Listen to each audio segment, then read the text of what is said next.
Welcome to the Revolution Church podcast. Before we begin, we'd like to remind you that our ministry is supported 100% by listeners like you.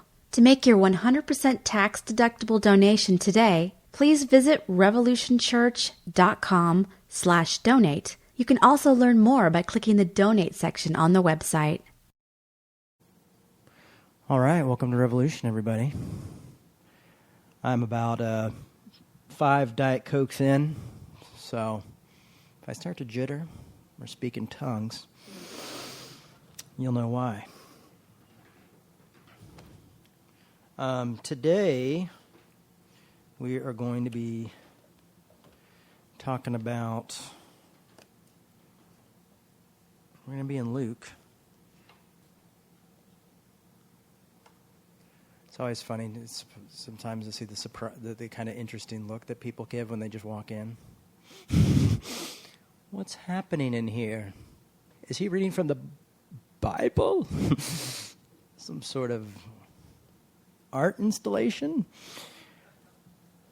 That kind of goes with today's thing. It's funny because, you see a group of people in Bible, you run. And that's kind of part of today's talk. Part of today's talk was inspired by Rob Bell's book, a little bit, not a ton, but a little bit, and which is, his book is really good on the Bible, so I recommend it highly if you're listening or if you have not given it a read. Check it out.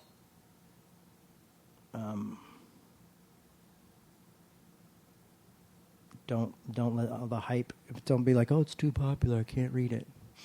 Because that's how I felt. And I read it, and I was like, I was wrong. It's so good. That's why it's popular. And it takes complicated ideas, theological ideas, and simplifies them, and that's what we need a lot more of. And it's just sad to me that a lot of people won't read that book because of Love Wins, probably. And Love Wins was really good, but people, because he said they didn't believe in hell, people got mad. But I think I'm going to send it to my dad, the Bible book. And I think we should all send a copy to our parents. So there you go. That's your assignment.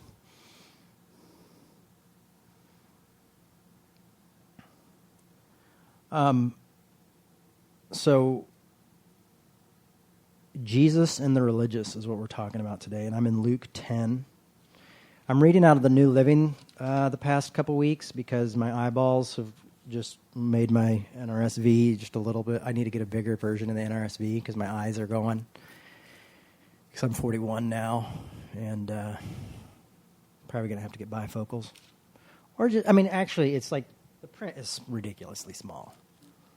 That's like tiny. That's not, it's not that I need bifocals. It's just, I just can't read super tiny right on rice writing anymore. You get your name put on rice or read that Bible. Luke 10:25.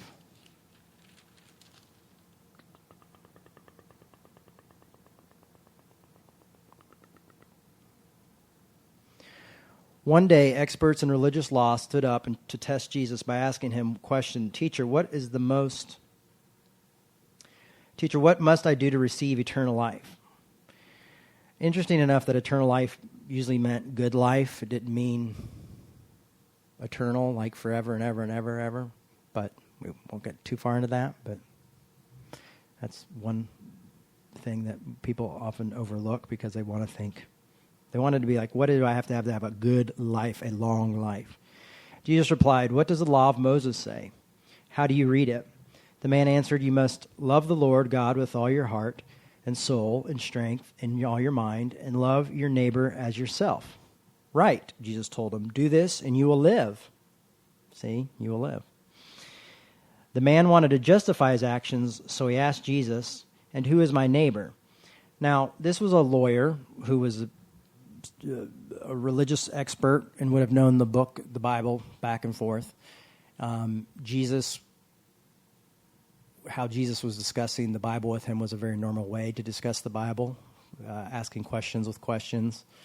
I always thought Jesus would kind of annoy me because he asked questions with questions, but I guess if I was around at the time, I would have understood this process more, rather than being like, just give me an answer. I just want an answer. Jesus is the answer. Oh, am I? This needs to be the bumper sticker. That's going to be on Jesus' bumper sticker. Oh, am I?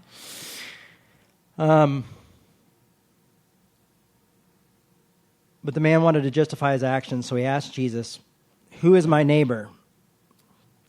Jesus replied with this illustration. A Jewish man was traveling on a trip from Jerusalem to Jericho, and he was attacked by bandits. They stripped him of his clothes and money, beat him up, left him half dead beside the road. By chance, a Jewish priest came along, but when he saw the man lying there, he crossed the other side of the road and passed him by. A temple assistant walked over and looked at him lying there, but he also passed by on the other side. Then a despised Samaritan came along, and when he saw the man, he felt deep pity. Kneeling beside him, the Samaritan man soothed his wounds with medicine and bandaged him. Then he put the man on his donkey and took him to the inn, where he took care of him. The next day he handed the innkeeper 2 pieces of silver and told him, "Take care of the man. If his bill runs higher than that," he said, "I will pay the difference the next time I'm here." Now which of these, then Jesus asked, now which of these 3 would you say was a neighbor to the man who was attacked by the bandits? Jesus replied. The man replied, "The one who showed him mercy." Then Jesus said, "Yes, now go and do the same." Now, this is a great story of someone helping someone out, the least of these helping out someone. Samaritans, as most, if you spend any time with the Bible, but you might not know this, and that's okay too, were a despised group of people, especially by the Jewish folks. They were kind of seen as half-breds and sinners and not worthy of anything. And there was lots of history of them being enemies. There was just a lot of history of enemies and despising one another. And usually one way of looking at this book is, we should help people, the least of these, look at the religious people. But what Jesus is doing here is what Jesus did a lot with religious leaders, is he is rebuking the religious leader. And he is trying to put the religious leader in his place. He's saying, the person you despise the most is your neighbor. That's what he's saying. When Jesus says stuff like, love your enemy, do good to those who hurt you, that's how he's explaining to this. And it's interesting to me, and I had never thought of it this way until I read Bell's book, that when the man replies, when the Pharisee or the lawyer replies, religious lawyer replies, he goes, the one who showed him mercy. Like, he doesn't even say the Samaritan. He can't even get himself to say it because it's such a despised person in his world. And there's so much separation. I mean, you couldn't go into their house. They would walk around Samaria if they had to. They never would go through it, even though it was the quickest path. They would walk around it because they despise these folks so much. And Jesus is saying, this is your neighbor. And this is who you need to go and love. And this is, amazing. An amazing moment. Because a lot of times Paul, the apostle, gets all the credit for being the one who reached out to Gentiles, but Jesus did a lot with Samaritans. He had to go through Samaria. He talked to the Samaritan woman. Jesus was saying, this is a new reality. There's not going to be any more tribes. There's not going to be any more dualistic thinking. There's not going to be any more us and them. The time's coming where we're all going to be one. Jesus says when he meets the Samaritan woman, time is coming where it will not matter where you worship. So things are being revolutionarily changed by Jesus. Jesus is just taking the law, taking customs, taking the tradition, and throwing them all on their head. So Jesus was confronting him with this answer. So let's look at some more confrontations with religious leaders, because why not? It's always fun. But with a point. Luke 11:33. 11:33. I think I miswrote that down. I'm just double checking.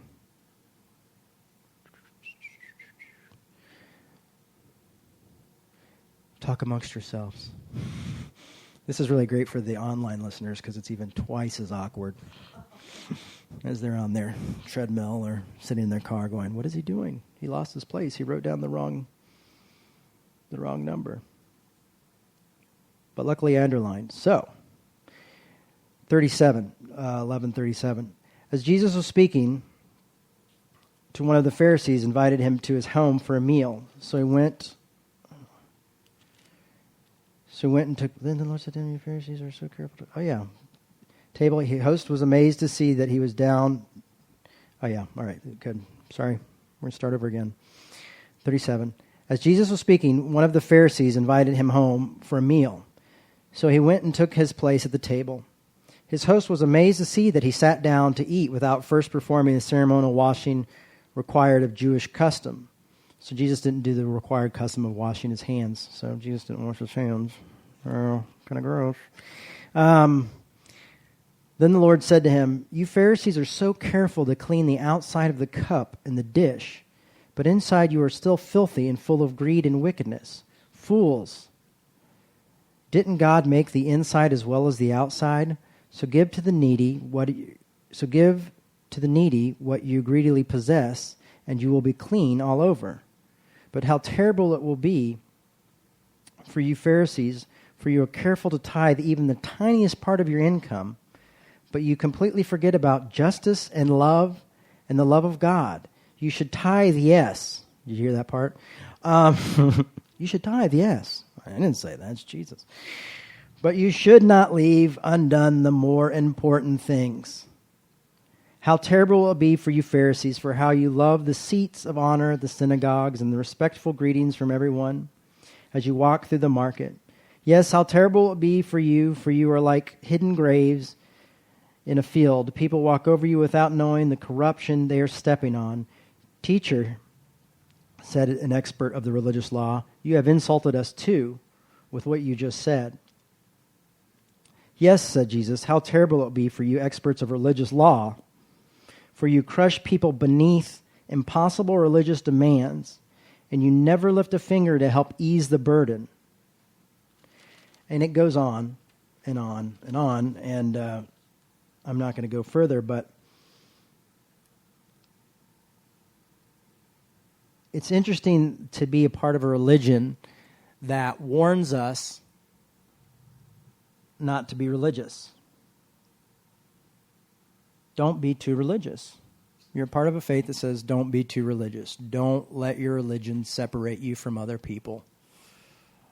We talk a lot about love and loving your enemy, loving other people. And I mean, that just seems to be just the theme that I've hit on lately, and I can't get away from it. I've tried to, but the point is that I don't think you can talk about grace or love or compassion or hope enough. And love seems to be where I'm stuck and where this church is stuck right now in love. But the warning here is you can't let religion take over your life. You can't let legalism seep in. And that's one of the greatest temptations for a lot of people, is to be dualistic, to be us and them, to be good, to be thought of in a high stature, to be thought of as well of.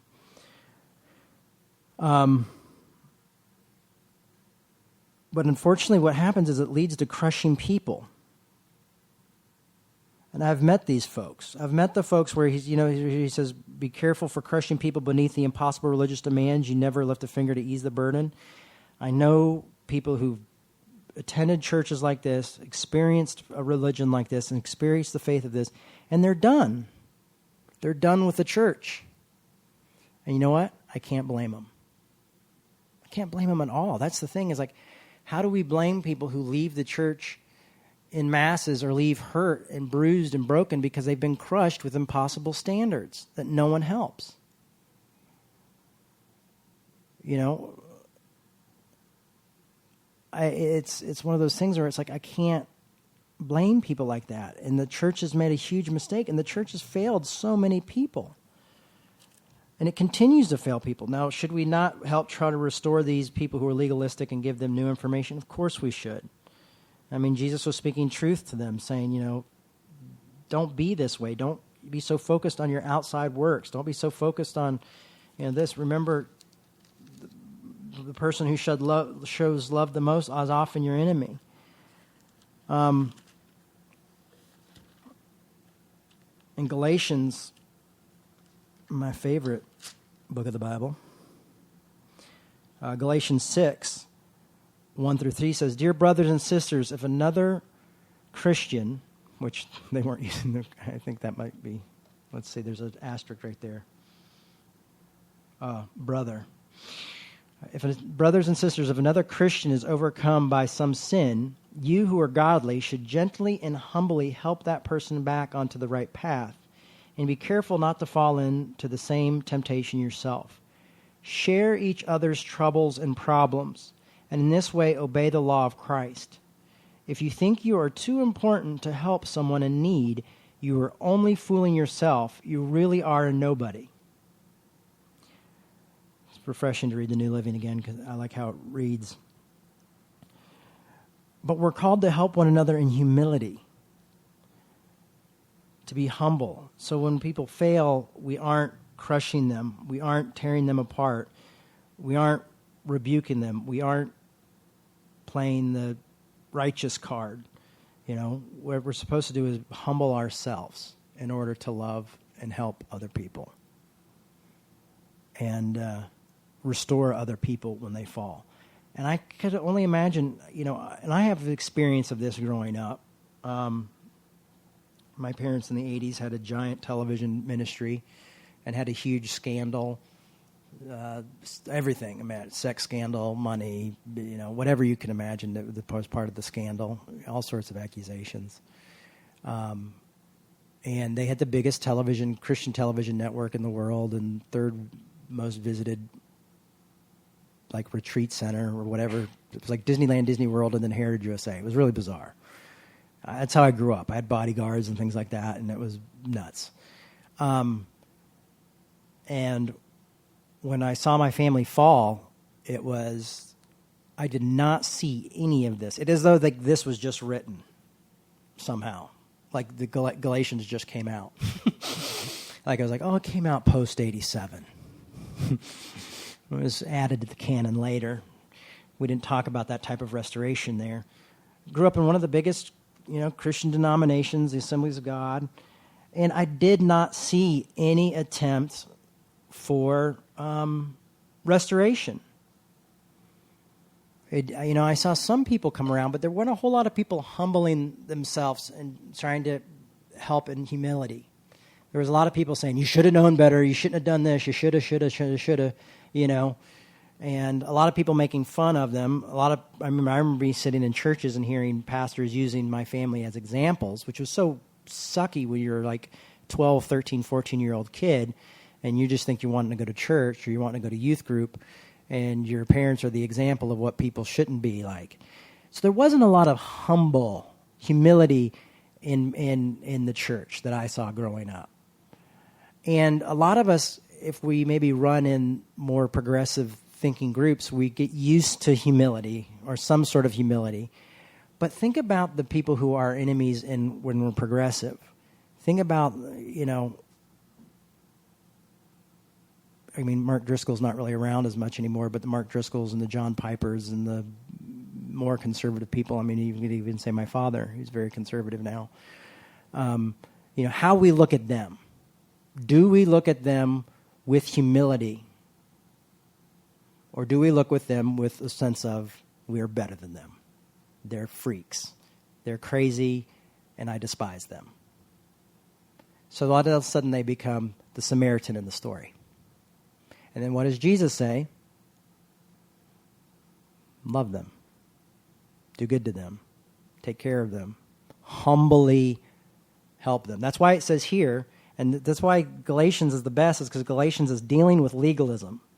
Galatians is dealing with people who maybe have gone back to the old ways of the law.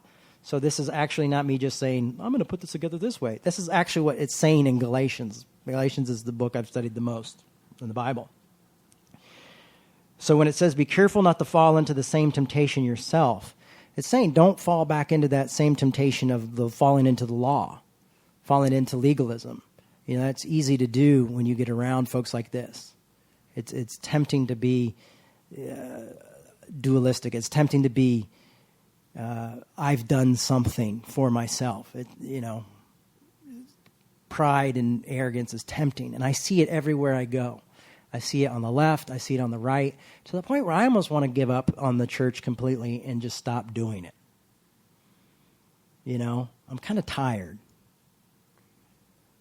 One of the reasons I really can't stand social media like Twitter and things is because I get, this sense of the new thing of the social justice warrior who's so liberated that they've made an enemy out of the conservatives, and now we've become what we hated. And it breaks my heart. I don't want to see that happen. I want to see a faith where I'm able to walk in humility. Now, I don't always walk in humility. There's lots of people I judge and point fingers at. And you know what? It's damn hard. It is dying to yourself. When the Bible talks about picking up your cross or dying to your flesh, doing works, this love is definitely that. Loving those who don't love you back is definitely that. Loving those who don't love the people you love is tough. We just recently had this thing where the author of The Message came out and said, I affirm LGBTQ people. And then the next day he came out and said, no, I don't. And because the pressure of the Christian bookstores and stuff said, we're not going to sell your stuff anymore, we're not going to do this, everybody called in and said, we're going to cut you off. And it was really sad that that's how the church, still a big portion of the church operates. Where we, I remember hearing this say that the church is the only army that kills its wounded. It's like, we're not no person left behind. We're like, oh, boom. You've messed up. Boom. Oh, you've done this. Boom. And often it's sad. It's sad especially to see when it's the teachers who taught lots of legalism, a lot of harshness, and then they mess up. And, of course, they get right back that legalism and that harshness from their people. One of the reporters said that doing investigation on PTL and my dad, one of the easiest things for them was that people came to them. They said, it was so easy because the other church people came to us. We didn't even have to seek them out. They were willing to come to us. So this idea that there are no more Pharisees or religious laws or teachers like this isn't true. I mean, it's just there's a horrible poison in the church that is binary thinking, that is us versus them, that is self-righteousness, and we've missed it. And there's books in the Bible that kind of sometimes seem to support that. I can't say that there's not places. I couldn't look up scriptures right now to tell you, well, let me show you here in 1 Peter, or let me look in James and I'll tell you here, This is where it says be good and this and that.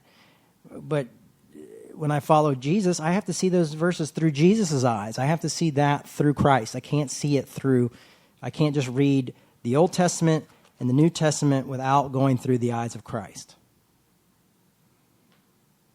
To see, okay, how does this work? It used to be that I took this whole thing like this literal book and that it couldn't have contradictions. And because that's how I was raised, that it was like, this is God's word and it came down from heaven above and you don't question it and you don't do that.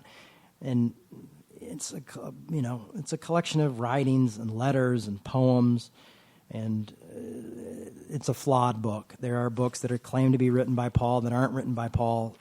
It's a scary thing. People go like, oh, well, how can I trust any of it? Well, education helps. Getting education, studying more, reading a lot, understanding context is always nice. That's why I recommend the Rob Bell book, because he takes these hard ideas that are these hard theological ideas about the Bible and simplifies them. I mean, do I wish I wrote that book? Yes. Do I wish I had half of this book sells? Yes. Do I feel a little bit of jealousy? Yes. I do. All of the above. But also I'm grateful for something like that, and I hope people will read it. It's funny because I've got a few friends. A friend of mine bought me a copy, and I also have another friend who has a few copies on his table. And I see a lot of people who buy more than one copy of the book so they can give it out, and I think that's a good thing. So I'm not a big book pusher, but I think understanding the Bible to me has always been a very important thing. So back to the thing. We should humbly and gently restore one another. Help each other in the right path. If you think you're too important to help someone in need, you're only fooling yourself. You're really a nobody. So when we get to that point where we don't want to restore out of humility, we become a nobody. We become the whitewashed tomb. Beautiful on the outside and full of death on the inside. I'm going to jump back to Galatians 5 and 5:13 says, "For I have been called to live in freedom, not freedom to satisfy your sinful nature, but freedom to serve one another in love. For the whole law can be summed up in this one commandment," which we just heard before, "love your neighbor as yourself." But this is where it gets interesting. "But instead of showing love amongst yourselves, you're always biting and devouring one another. Beware of destroying one another." Watch out. Beware of destroying one another. And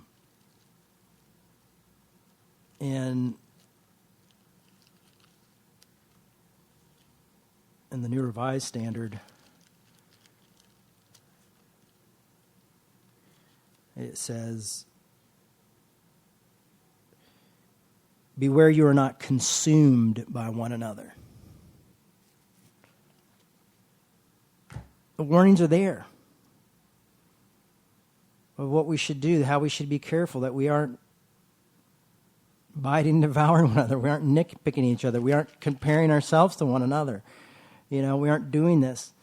That our enemy is our neighbors. The ones we despised for generations is the ones who is our neighbor. We have no excuse.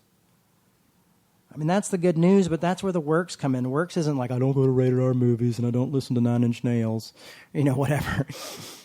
That grieves my soul, It's, we love people. And loving people is a tough business. And it's hard not to be angry. It's hard not to be judgmental. It's hard not to be jealous or boastful or proud or rude. Those are all things that are a struggle. And that's why I feel like I still hold on to the Bible. That's why I still follow Christianity, is because it's this faith that says, don't be religious. Don't be judgmental. Don't do this. And for some reason, it bothers me so much that because it's seen by the majority of people that's what it is about being judgmental and self-righteous and that's most people, they think what it's about. Oh, I like Jesus, but man, his fan club sucks,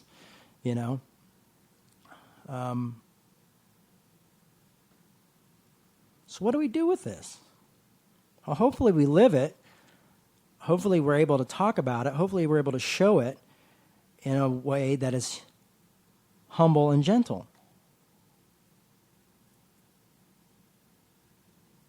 And I hope we're able to do that both with our right friends and our left friends. I hope we're able to walk some middle path where we're able to show that humility and that love to both and restore both. We're able to show the people who go, they're a bunch of blah, blah, blahs, and they're a bunch of blah, blah, blahs. And maybe we can speak up and go like, maybe they're just victims of misinformation. That was the hardest thing for me studying Martin Luther King, is that he would say, these people aren't my enemies, they're victims of misinformation.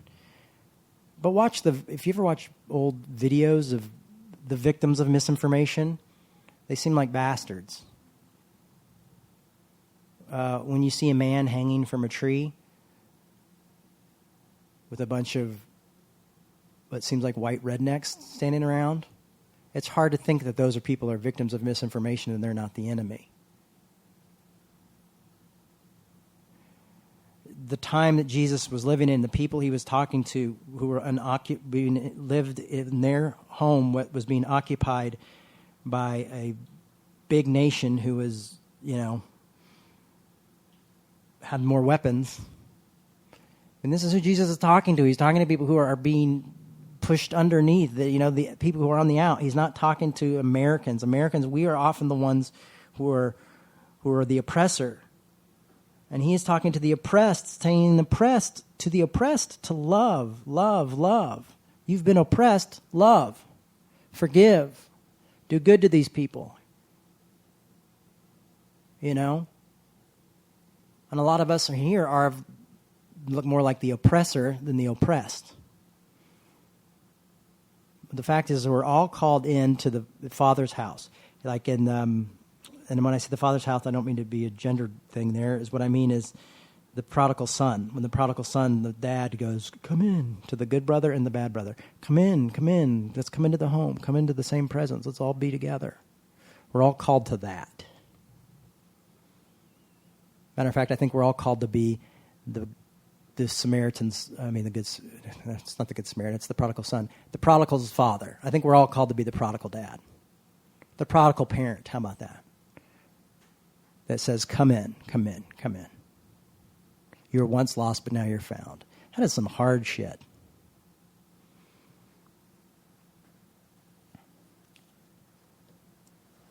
The trail of hurt people that we have left behind, is sad.